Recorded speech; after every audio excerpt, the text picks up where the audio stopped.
আল্লাহ রাব্বুল আলামিন সূরা মুলকের 2 নম্বর আয়াতে আল্লাহ বলছে, আল্লাযী খলাকাল মাউতা ওয়াল হায়া। আল্লাযী খলাকাল মাউতা ওয়াল হায়া,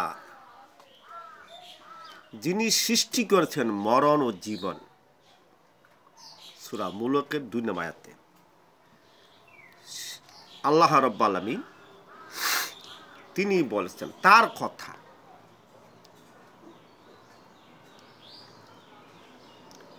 আমাদেরকে এই পৃথিবীকে ছেড়ে যেতে হবে, এটা বাস্তব জীবন। আর তিনি আমাদেরকে সৃষ্টি করছেন, জীবন দিয়েছেন।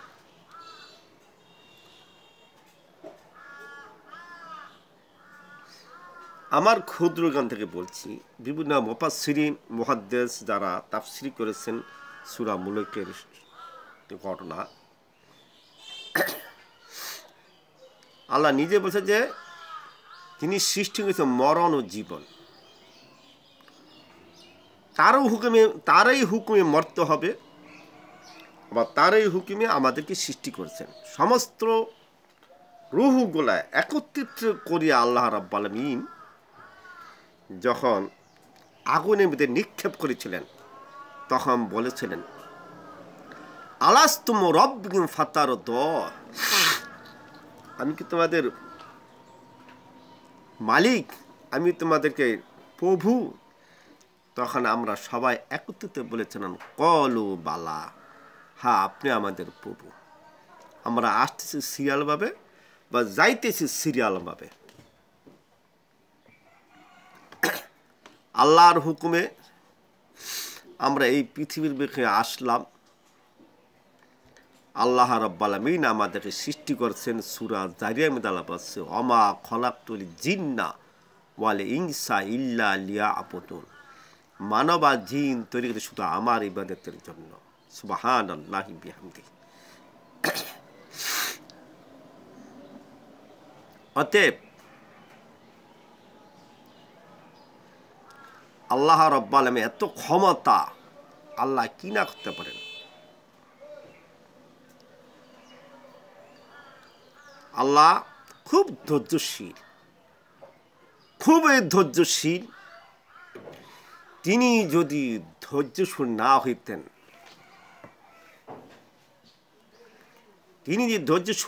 হইতেন, তাহলে কোনো প্রকারের উপায় ছিল না।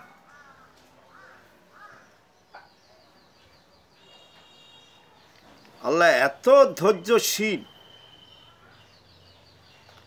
যা ভাষায় প্রকাশ করা যায় না। সুবহানাল্লাহি বিহামদিহি, যা ভাষায় প্রকাশ করা যায় না।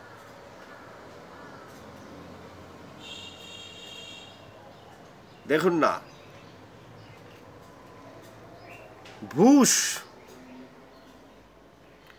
যেইভাবে তার 14 গোষ্ঠী, বুশের বাবা অমুক সেমুক ইরাকের যেভাবে হামলা করলো, আর ইরাক যেভাবে লাঞ্ছিত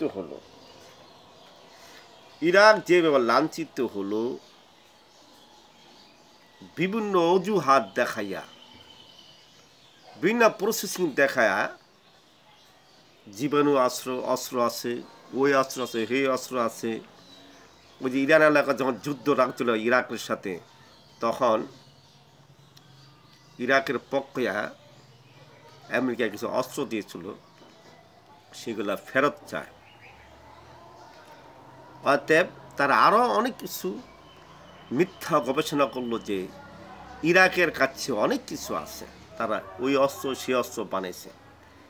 জীবন অস্ত্র আছে, ডেজিং অস্ত্র আছে, ড্রোন আছে,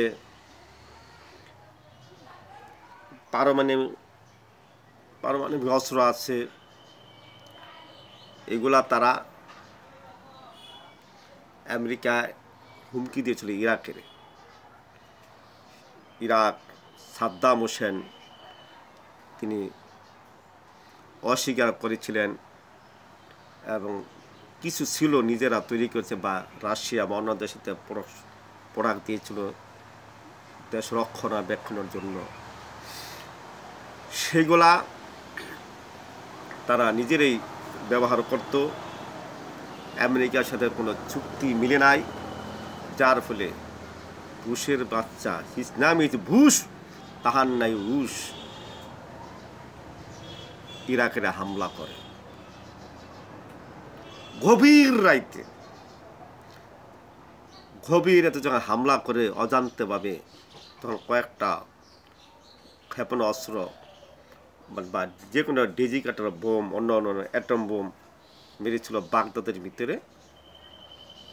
আব্দুল কাদের জিলানি সেখানে মাদার ছিল, হয়তো ওই সময় পত্রিকা যুগ ছিল, বিভিন্ন পত্রিকার মধ্যে খবরাখবরি এলো বা তেহারানের খবর আসলো, সেগুলো ফোটে নাই, সেগুলা বাস টানে ফোটে নাই। দয়াময় আল্লাহ যারে দেয়, দয়াময় আল্লাহ যারে দেয়, সকল থেকে পায়। আল্লাহ বাঁচাও, ইন্নাল্লাহা, আল্লাহ বাঁচাও, ইন্নাল্লাহা মা সাবিরিন, তোমরা ধৈর্য ধরো। কোরআন শরীফে আয়াত আল্লাহ বলছে, ফাইন্না মা সাবিরুনা আজরুহুম বিগাইরি হিসাব, যারা খালিদদের ধৈর্য দ্বারা আমার উপরে ওয়া আলাল্লাহি ওয়া আলাল্লাহ তাওয়াক্কাল, আল্লাহর উপরে রাখে, আল্লাহ তাদেরকে জিতিয়ে দেন। তোমরা ধৈর্য ধরো। তবে বর্তমানে ধৈর্য ধর্ম কি, যে সিচুয়েশন, যে মডার্ন যুগ, ধৈর্য ধরার মতো বর্তমানে সিচুয়েশন এখন নেই মানুষের। তার কারণ হলো মানুষ দিনাদিন ইমান নষ্ট হয়ে যাচ্ছে। মানুষের বিভিন্ন ক্যাটাগরি দেখিয়া, খ্রিস্টানি স্টাইল, ইহুদিদের স্টাইল, বহু রং বেরঙের আবিষ্কার দেখে, বিভিন্ন চ্যানেল দেখিয়া, বিভিন্ন মানুষের সাথে চলাফেরা করিয়া তাদের ইমান দুর্বল হয়ে গেছে। আল্লাহ বলছে, উলাইকা কাতাবা ফি কুলুবিহিমুল ঈমান, আল্লাহ বলছে তাদের ভিতরে, তাদের অন্তরে আল্লাহ ঈমান লিখে দিয়েছেন। উলাইকা কাতাবা ফি কুলুবিহিমুল ঈমান, তাদের ভিতরে, তাদের অন্তরে আল্লাহ ঈমান লিখে দিয়েছেন।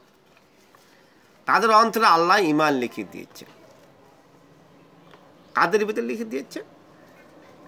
যারা আল্লাহওয়ালা, যারা আল্লাহওয়ালা, দিনী ভাই, ইমানদার, তাদের ভিতরে আল্লাহ ঈমান লিখে দিয়েছেন। আর যারা নাকি শয়তানি, বদমাশি, খুন খারাপি, রাহাজানি, অত্যাচারী, নিপীড়ন, মানুষের সাথে প্রতারণা করে বেড়ায়, কথায় কথায় মিথ্যা কথা বলে, তারা দিন ভরে তারা শুধু ইসলামের কথা বদনাম ছড়ায়। অমুক মৌলবি ভালো না, অমুক মৌলবি ভালো, মাঝবান্ডারি ভালো, আটটুসি ভালো না, বিভিন্ন আছে কেন আছে, দিন ভরে তারা কাজকর্ম করে, আবার বদনামও খায়। আবার কিছু লোক আছে কাজও করে না, দিন ভরে খালি চা খায়, কার পকেটে টাকা আছে ধার নেয়, জোর করে নেয়, বুদ্ধি দিয়া নেয়, দয়া মায়া দেখাইয়া প্রতারণা করিয়া টাকা পয়সা ধার দেনা নেয়। এই যে নিল আর দেওয়ার কোনো খবর নাই। কিন্তু বহু লোক আছে, বহু লোক আছে। আল্লাহ বলেছেন, এই পৃথিবীর বুকে আমি আল্লাহ রব্বুল আলামিন তোমাদেরকে আমি সৃষ্টি করলাম, এই জন্যই তোমাদেরকে আমি খাইতে আর নাচতে পাঠাইছি, আমার কি আর খায়া দেয়া কাম নাই। এখন যদি বলি আমি, আপনার ভাই, আপনার ছোট ভাইকে যদি আপনি বিদেশ পাঠান, শুধু কি ঘুরবেন আর খাইবেন? বড় ভাই চিন্তা করলো, বাবা মারা গেছে, আমি হইলাম গার্জিয়ান, আমার দায়িত্ব ছোট ভাই যেন লেখাপড়া করে না, কি বিদেশ পাঠিয়ে দেই, দুইটা পয়সা অর্জন করবে, কষ্ট করবে, ওই দেশে গেলে ভালো হয়ে যাবে, এই উদ্দেশ্য আপনাকে পাঠাইলাম। আর যদি টাকা পয়সা না পাঠান, আর যদি ঘোরাফেরা করেন, কয়েকদিন ঘুরা ঘুরা বাংলাদেশে চলে আসুন আর রং তামাশা করুন, তা আপনার বড় ভাই কিরে খায়া দেয়া কাম নাই, বিদেশ পাঠাবে। আপনার ভাই তো আপনার ভালো চেয়েছিল। আল্লাহ রাব্বুল আলামিন আছেন, এই জন্য আমি পৃথিবী সৃষ্টি করলাম, তারপরে আমি তোমাদেরকে আমি যুগে যুগে নবী পাঠাইলাম, রাসূল পাঠাইলাম, তোমাদের মঙ্গলের জন্য, তোমাদের হেদায়েতের জন্য। আল্লাহ বলছে আসলেই তোমরা ক্ষতির মধ্যে আছো তারা ব্যতীত যারা চারটি জিনিসের প্রতি অটল রেখেছে। কি অটল রেখেছে? বিসমিল্লাহির রহমানির রহিম, ওয়াল আসরি ইন্নাল ইনসানা লাফি খুসর ইল্লাল্লাযিনা আমানু ওয়া আমিলুস সলিহাতি ওয়া তাওয়াসাউ বিল হাক্কি ওয়া তাওয়াসাউ বিস সাবর। সাদাকাল্লাহু মাওলানা আযীম। আল্লাহ বলছেন সূরা আসরের মধ্যে বলছেন, যারা ঈমান এনেছে, যারা নেক আমল করেছে, যারা হকের পথে চলেছে, যারা ধৈর্য ধরেছে, তারা এই দিনের পথে অটল আছে। আর যারা নাকি এই চারটার মধ্যে একটাও নাই, তারা আসলে ক্ষতির মধ্যে আছে। ১,৫০০ বছর আল্লাহ রাব্বুল আলামিন ওয়াজ করছেন। আল্লাহ জানে যে আমার বান্দারা কে কী কাজ করবে। দেখবেন না অনেক সময় দেখা যাচ্ছে যে কাকে দিয়া কি কাজ করা হবে, একটা যে কোনো অনুষ্ঠানে আসলে জানে যে ওকে একটা দায়িত্ব দিয়ে পারবে, আর ওর দ্বারা পারত না। মাদ্দুরারা পণ্ডিতরা জানে যে কারে দেয়া কী কাজ করা লাগবে। আল্লাহও জানেন যে কাকে দিয়ে কোন কাজ করলে সুবিধা হবে, ভালো হবে। আল্লাহ ১,৫০০ বছর আগে টার্গেট করে রাখছেন। অতএব আল্লাহ রাব্বুল আলামিন আপনাকে পাঠাইলেন নাচতে আর খাইতে না। আল্লাহ একটা শখ ছিল যা আমার যেন ক্ষমতা আছে, আমি সব পারি। তার প্ল্যান, তার পরিকল্পনা যে আমি পৃথিবী সুন্দর করে সাজাবো, তারপর জিন জাতীয় মানব প্রেরণ করব, কারো হায়াত দিব ১৪০০ বছর, কারো ১,৫০০ বছর, কারো ১৩০০ বছর, ১২০০ বছর আস্তে আস্তে নেমে আসবে। দেখেন না, নূহ আলাইহিস সালাম কোনো রেওয়াতে আছে ২,০০০ বছর হায়াত পেয়েছেন, কোনো রেওয়াতে আছে ১,০০০, কোনো রেওয়াতে আছে ১৪০০ বছর। নূহ আলাইহিস সালাম ১৪০০ বছর হায়াত পেলেন। এই ১৪০০ বছর হায়াতের মধ্যে তিনি অনেক কষ্ট করেছেন। দিনের দাওয়াত দিতে গিয়া মানুষকে বুঝাইছেন, পাহাড়ে গিয়া। ওই সময় মাইক ছিল না, সরাসরি প্রকাশ্যে এবং বিভিন্ন আনাচে কানাচে তাদেরকে দাওয়াত দিত, তোমরা কিন্তু মরতে হবে। যিনি সৃষ্টি করেছেন মরণের জীবন, মরতে হবে। তোমাদেরকে সৃষ্টি করছেন আল্লাহ, আবার আল্লাহ তোমাদেরকে মৃত্যু দিয়েছেন, আবার সেখানে তোমাকে জিন্দা করা হবে, তাই না? অতএব সব কিছু ছেড়ে দাও, বাজে আড্ডা, খারাপ আড্ডা, মদ গাঁজা জুয়া, পেয়াপানা, নর্তকী, অশালীন মারামারি কাটাকাটি থেকে তোমরা ফিরে আসো, আলোর পথে ফিরে আসো। আমাকে আল্লাহ পাঠিয়েছেন তোমাদেরকে হেদায়েতের জন্য, ভালো পথে চলো। তারা উল্টো তাকে আরও মারধর করেছে, অত্যাচারিত করেছে, নিপীড়ন করেছে। নূহ আলাইহিস সালাম অনেক কষ্ট করছে। যাই হোক, তিনি আল্লাহর হুকুমে দুনিয়া ছেড়ে চলে গেলেন। ফেরেশতা তাকে বলছিল, আপনি ১৪০০ বছর হায়াত পাইলেন, কিছু নমুনা, পৃথিবীর কিছু কাহিনী আমাদের কাছে শুনান না। এই ১৪০০ বছর হায়াত পেয়ে আপনি কীরকম লাগলো পৃথিবীর বুকে? নূহ আলাইহিস সালাম বললেন, আমি যে ১৪০০ বছর হায়াত পাইলাম, আমার কাছে মনে হয় আমি প্রথম দরজা দিয়া ঢুকলাম, হাঁটতে হাঁটতে আমি পিছনের দরজা দিয়া বাইর হয়ে চলে আসলাম। প্রথম দরজাতে ঢুকলাম আর পিছনের দরজাতে বাইর হয়ে গেলাম। সুবহানাল্লাহি বিহামদিহি। আর আপনি আমি 60 বছর 70 বছর হায়াত পেয়া কীরকম করি, সব আমার, সব আমার, খবরদার কেউ ধরবি না। কত তামাশা, কত রং তামাশা, হায় রে, শুধু আমার আমার। কারো সীমানা দিয়ে হেঁটে গেলে রাগ হয়ে যাকা, আমার সীমানা দিয়ে হাঁটতে পারবে না। এ হলো মুসলমানদের অবস্থা। বর্তমানে এক মুসলমানের আরেক মুসলমান খাবার দেখতে পারে না। তার কারণ হলো আপনার ইমানের ঘাটতি, আপনার ইমান দুর্বল হয়ে গেছে, আপনি খ্রিস্টানি স্টাইলে চলাফেরা করছেন। আপনার তওবা করতে হবে, আমি কেন এমন করছি, কেন মানুষের ভালো চাচ্ছি না, কেন মানুষের পাশে গিয়ে দাঁড়াচ্ছি না, কেন দিনের পথে আমি চলি না, কেন আল্লাহর আনুগত্য থেকে, রাসূলের অনুসরণে বঞ্চিত, কোরআন হাদিস কেন ভালো লাগে না, কেন আলেম ওলামা দেখতে পারি না। নিশ্চয়ই আমার শয়তান আমাকে অসওয়াদ নিচ্ছে। তওবা করতে হবে খালিস দিলে, তারপরে চোখের পানি ফেলাতে হবে, তাহাজ্জুদ নামাজ পড়তে হবে এবং লোভ লালসা থেকে একটু বঞ্চিত থাকতে হবে, কম থাকতে হবে। তাহলে দেখবেন আপনি অটোমেটিক পরিপূর্ণভাবে আল্লাহ রাব্বুল আলামিন আপনাকে রহমত দিবেন।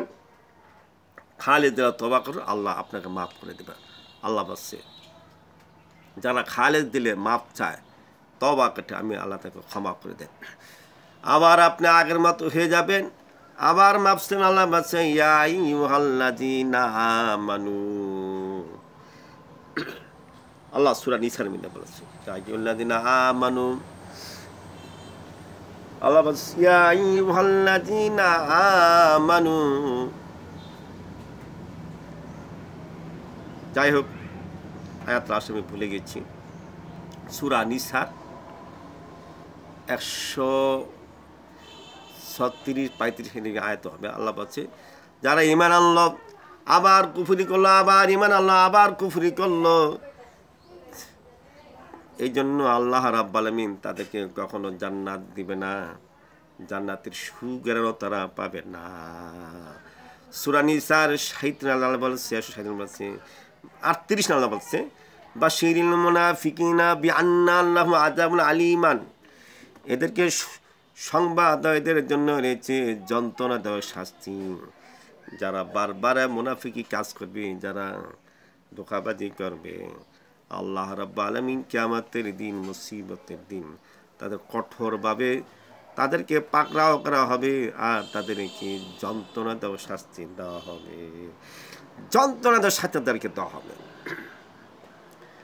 আল্লাহ বলছেন এমনি করে আল্লাহ বাস আল্লাযী খালাকাল মাউতা ওয়াল হায়াত, যিনি সৃষ্টি করেছেন মরণ ও জীবন। মরণ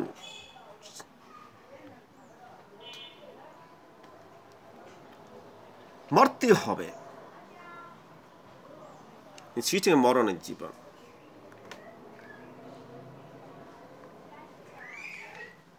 মরতে হবে, তার যখন অর্ডার হবে, হুকুম হবে। আর যখন আল্লাহ আমাকে জীবন দিয়েছেন, অবশ্যই আমি যতদিন দুনিয়াতে আছি তার হুকুমে চলাফেরা করব।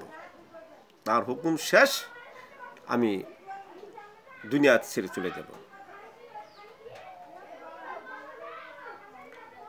অতএব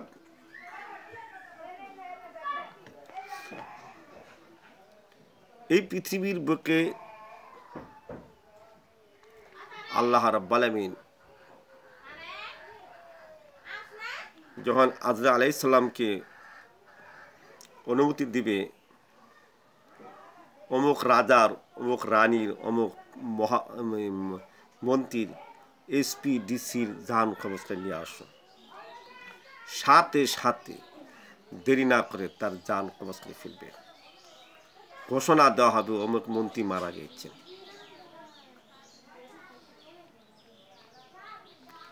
আবার পৃথিবীর বুকে নিষ্পাপ বাচ্চার জন্ম হয় আল্লাহর হুকুমে। ওই বাচ্চাটা সুসজ্জিতভাবে আল্লাহর হেফাজতের মাধ্যমে মায়ের আদর পেয়ে, বাবার স্নেহ পেয়ে তাদেরকে লালন পালন করে বড় করেন, আল্লাহর হুকুমে সে বড় হয়। তারপরে সে জ্ঞান হওয়ার পর থেকে লেখাপড়া করে আল্লাহকে চিনে। রাসূলের ১,৫০০ বছর দুনিয়াতে এসেছিলেন, তখন রাসূলের অনুসরণ করে, রাসূলের আনুগত্যর জন্য তারা কোরআন হাদিস যতটুকু জ্ঞান অর্জন করে বাল্যগুনা নি ওয়ালা আয়া তারা দাঁত পৌঁছে দেয়। মা বাবা যদি খ্রিস্টানের স্টাইলে চলে, ছেলেমেয়েরা তাই শিখবে। তারা কখনো কবরের চিন্তা করে না, তারা কখনো আযাবের চিন্তা করে না, কখনো পরকালের চিন্তা করে না। তারা শুধু চিনছে টাকা পয়সা, গাড়ি বাড়ি, খ্রিস্টান স্টাইল চুল কাটিং করব, চুলের মধ্যে ব্রাউন কালার করব। আমি অনেক সময় বলি যে আমার ব্রেনে ধরে না, ছেলেরা দেখি মেয়েরা দেখি এত সুন্দর আল্লাহ চুল দিয়েছেন। অনেক সময় প্রশ্ন করে দেখবেন বিভিন্ন প্রতিযোগিতায় বা বই পুস্তকের কথা বা নিজে ব্রেনের থেকে বাড়ি খায়। একটা জিনিস দেখলে কই না আমার কত সুন্দর, ওই বইনে বা আমার বইনে বা ওই মেয়েটা কত সুন্দর। মেয়েটা তো সৌন্দর্য কেন বলা হয়? মেয়েদের চুলের কারণে সৌন্দর্য দেখা যায়। মেয়েদের যে চুলের স্টাইল, চুল যে আল্লাহ রাব্বুল আলামিন মেয়েদেরকে চুল দিয়েছেন, চুলের কারণে এত সৌন্দর্য দেখা যায়। কিন্তু কতগুলো মেয়েরা আছে শয়তান, চুলগুলা করে কি এই কাটে কাটটা বক কাটিং করে, এনে ২-৩টা আবার ই করে রাখে, লম্বা লম্বা এনে বাড়ায় রাখে, দেখা যায় শয়তানি স্টাইল। যে আল্লাহ রাব্বা আপনাকে কত সুন্দর চুল দিয়েছেন, এই চুলগুলো দেখলে আপনার মানায়। আল্লাহর আইন বাদ দিয়ে আল্লাহকে অমান্য করে চুলের মেতে ব্রাউন কালার করে, মেয়েরাও করে, একটা পুরায় খ্রিস্টান স্টাইল চুল বানায়। তারপরে অল্প দোকান চুল রেখে ৫ ফিতা বাঁধে, রবার বাঁধে মেয়েরা। ছেলেরা তাই করে মেয়েদের স্টাইলে তারা চুল রেখা চুলের মতো খোপা বাঁধে, কানের দুল লাগায়, সম্পূর্ণ না যায়। আল্লাহ রাসূল অভিশাপ দিয়েছে যারাই নাকি মেয়েদের স্টাইলে চলাফেরা করে তাদের বোধহয় লানত সৃষ্টি হবে। মেয়েরা যে ছেলেদের স্টাইলে তাদের লানত সৃষ্টি করেছেন। নাউযু বিল্লাহি মিনাল জালিমিন। সূরা নিসার মধ্যে আল্লাহ বলেছে আর রিজালু কাওয়ামুনা আলান নিসা। মেয়েদের কর্তা হলো হাকিম পুরুষরা। কখনো আপনারা ছেলেদের লেবাস বেশভূষা ধরবেন না, তাহলে আপনি নির্ঘাত জাহান্নামে যাবেন। আর ছেলেদেরকেও বলবো আপনারও পর্দা আছে, পরিপূর্ণভাবে পর্দায় থাকবেন। চোখের পর্দা, ব্রেনের পর্দা, দিলের পর্দা, এগুলা এড়ায় চলতে পারলে আপনি পরকালে ইনশাল্লাহ ইন্নাল আবরারা লাফি নাঈম, আপনাকে সুখী জায়গায়, ভালো জায়গায় আপনি প্রবেশ করতে পারবেন। আল্লাহ বলছেন এই পৃথিবীর বুকে যত রকমের মানব আর জিন তৈরি করলাম শুধু আমার ইবাদতের জন্য। আল্লাহ বলছেন ওমা খলাকতুল জিন্না ওয়াল ইনসা ইল্লা লিয়াবুদুন। মানব আর জিন তৈরি করেছি শুধু আমার ইবাদতের জন্য, আর কারো ইবাদত করার সম্ভব নয়। যদি আমাকে বাদ দিয়া মূর্তি পূজা করো, দেবতা পূজা করো, অগ্নি পূজা করো, গাছপালা পূজা করো, যা কিছু তোমরা পূজা করো সবগুলো বরবাদ হয়ে যাবে। তার কারণ হলো আল্লাহ বলছে সূর্য আমার গোলাম, চন্দ্র আমার গোলাম, আকাশ বাতাস যা কিছু সবই আমার গোলাম। এরা কিছুই দিতে পারবে না, যা কিছু চাইবা আমার কাছে চাইবা, যা কিছু মাফ চাইবা আমার কাছে ক্ষমা চাইবা। আল্লাহ সূরা আম্বিয়ার ৫৮ নম্বর আয়াতে আল্লাহ বলছেন ইন্নাকুম আনতুম মা তা'বুদুনা মিন দুনিল্লাহি হাসাবু জাহান্নামা আনতুম লাহা ওয়ারিদুন। আমাকে বাদ দিয়া তোমরা অগ্নি পূজা করলা, দেবতা পূজা করলা, এই জন্য তোমাদের চিরকাল জাহান্নামে থাকতে হবে। এই আয়াত সূরা আম্বিয়া 58 আয়াতে আল্লাহ সরাসরি বলছেন, সূর্য আমার গোলাম, চন্দ্র আমার গোলাম, গাছপালা মূর্তি যা কিছু আছে সবই আমার গোলাম। এরা কি দেবে? এরা কিছুই দিতে পারবে না। খবরদার, আপনারা এই ভুল কখনো করবেন না। একটু ঠান্ডা মাথায় চিন্তা ভাবনা করবেন, আসলে আমার একদম মরতে হবে, আমি জেনে শুনে এই কাজ কেন করি। এটা তবা, এটা তাড়াতাড়ি মুসলমান হয়ে যান, তাহলে কিন্তু আপনি কখনো পার পাবেন না। শুধু লেলিহান আপনাকে সূরা আল কারিমের মধ্যে বলছে যে আপনাকে লোহার সিন্ধুকে ঢেকে রাখবে, জ্বলন্ত আগুন জ্বলে পড়ে ছাই হয়ে যাবেন। ক্ষণিকের জন্য কখনো শান্তি পাবেন না। অতএব ফাআম্মা মান সাকুলাত মাওয়াজিনহু ফাহুয়া ফি ঈশাতির রাদিয়া, মিজানের পাল্লা দিলে যদি হালকা হয়ে যায় জাহান্নাম, আর মিজানের পাল্লা যদি ভারী হতে আপনাকে জান্নাতে যাওয়া হবে। জান্নাত, এই জন্য জাহান্নাম জান্নাত দুইটা। জাহিম শাব্দিক অর্থ জাহান্নাম, অবশ্যই তোমরা দেখতে পাবা।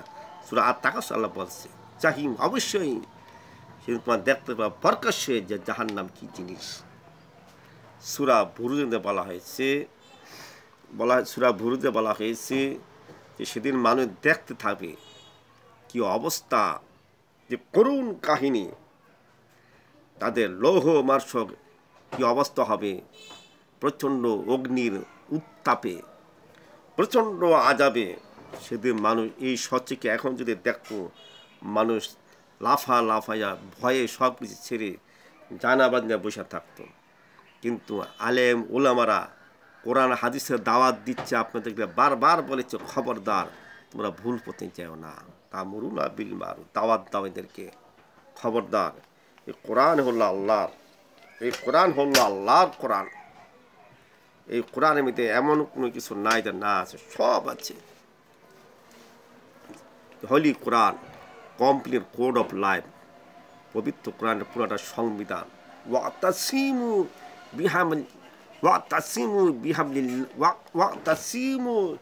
বিহাবলিল্লাহি জামিয়া ওয়ালা তাফাররাকু, তোমরা আল্লাহর রশিকে শক্তভাবে ধরে রাখো, কখনো পথভ্রষ্ট হবে না। আল্লাহ বলছে, জানে নাকি এই কোরআন থেকে ছিটকে পড়লো, কোরআনের ভাষা মর্ম বুঝলো না, তারাই খারিজ হয়ে গেল। আল্লাহ বলছে তোমরা এই কোরআন থেকে যারা পথভ্রষ্ট হয়ে গেল, এবং এই কোরআন দিয়া যারা মিথ্যা কথা ছড়াইল, এই কোরআনের সাথে যারা লাঞ্ছিত অপমানিত করলো, কিয়ামতের দিন, মুসিবতের দিন, আল্লাহ রাব্বুল আলামিন এই জন্য তাদেরকে জবাবদিহি করতে হবে। ওয়ালিমান খাফা মাকাম রাব্বিহি, আল্লাহর কাছে তাদেরকে জবাবদিহি করতে হবে কিয়ামতের দিন, মুসিবতের দিন। আল্লাহ বলছে যালিকাল কিতাবু লা রাইবা ফীহি হুদাল লিল মুত্তাকিন, এই সে কোরআন যার মধ্যে কোনো সন্দেহ নাই। আর এই কোরআন এই জন্য নাজিল করেছি শুধু মুত্তাকিনদের জন্য, কোরআন নাজিল করা। মুত্তাকিন কারা? যারা 5 ওয়াক্ত নামাজ পড়ছে, যারা পরিপূর্ণভাবে ইসলামের মধ্যে প্রবেশ করছে, যারা সঠিক পথে চলছে, বেঠিক পথে ভুলও চলে নাই, তাদের মিশন ছিল, ট্রেডিশন ছিল, তারা হালাল রুজি রোজগার করবে এবং তারা ওয়াক্ত মতো, টাইম মতো দিনের কাজে ছড়িয়ে পড়বে। তার কারণ হলো নবীরা বলতেন, আমার এখন অন্য কোনো বেহুদা কথা, বাজে কথা, অন্য সময় নষ্ট করার কোনো প্রয়োজন নাই। আল্লাহ আমাদেরকে পাঠিয়েছেন, এই জন্য পাঠিয়েছেন যাতে তার গোলামি করে যেন পৃথিবীর বুকে আমরা দিনের দাওয়াত দিতে পারি, আল্লাহর গুণগান এটা আমরা গাইতে পারি।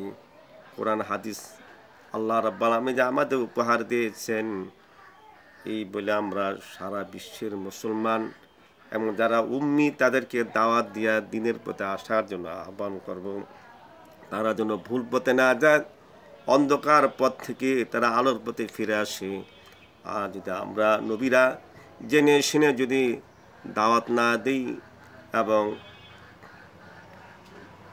তাদেরকে ইসলামের পথে আহ্বান না করি, তাদেরকে কোরআনের পথে দিতে আহ্বান না করি, তারা যদি অমুসলিম হয়ে মারা যায়, ইন্নাল লাযিনা কাফারু মিন আহলিল কিতাবি ওয়াল মুশরিকিনা ফিন্নারি জাহান্নামা খালিদিনা উলাইকা হুম শাররুল বারিয়া, তারা নিশ্চয়ই চিরজীবন তারা জাহান্নামে নিক্ষেপ হবে।